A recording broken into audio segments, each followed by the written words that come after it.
Hi,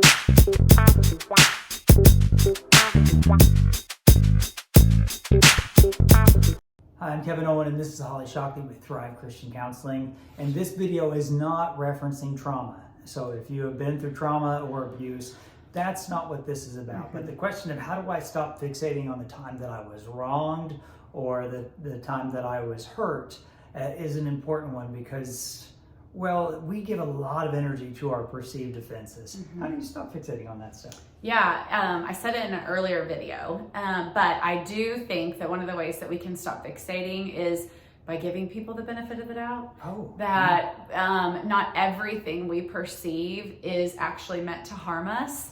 And I have a lot of clients, and I myself and family members, it's hard to have those conversations with other people about how you feel you've been wronged. But if there's genuine wrong that has occurred, minus trauma, going to that person just saying, hey, I don't know if you meant this, or I don't know if you meant to do this, but this is like, it did hurt me, and just be able to work through that, giving the other person the benefit of the doubt that they weren't trying to injure you. Yeah. The old preacher adage of like drinking a poison and expecting someone else to die from it. Whenever you put your mind in that place where you're replaying and recycling what was done that irritated you or hurt your feelings, it's not helping you. Holly's right. You really have a couple choices here. Number one, you could go to the person, you could have the conflict. Most of the time, people aren't looking to be hurtful, although people also don't like hearing that you perceived them as wrong, so you could have more conflict.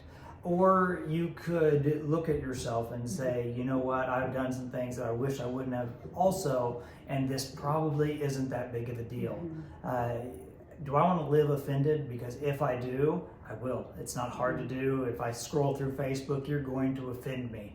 However, do I want to see people and choose to live not offended? That would be better.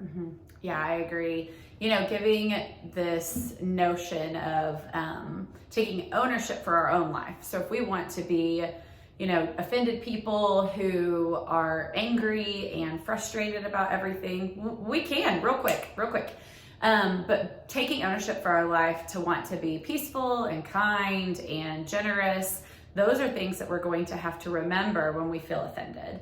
That is what this ruminating of the offense, is it creating more peace in me, or is it actually creating more disconnection in me, more fracturing in me? And so I do think that giving people the benefit of the doubt, taking ownership for who we want to be in this life, helps us to get out of that stuckness when it comes to being offended by everybody.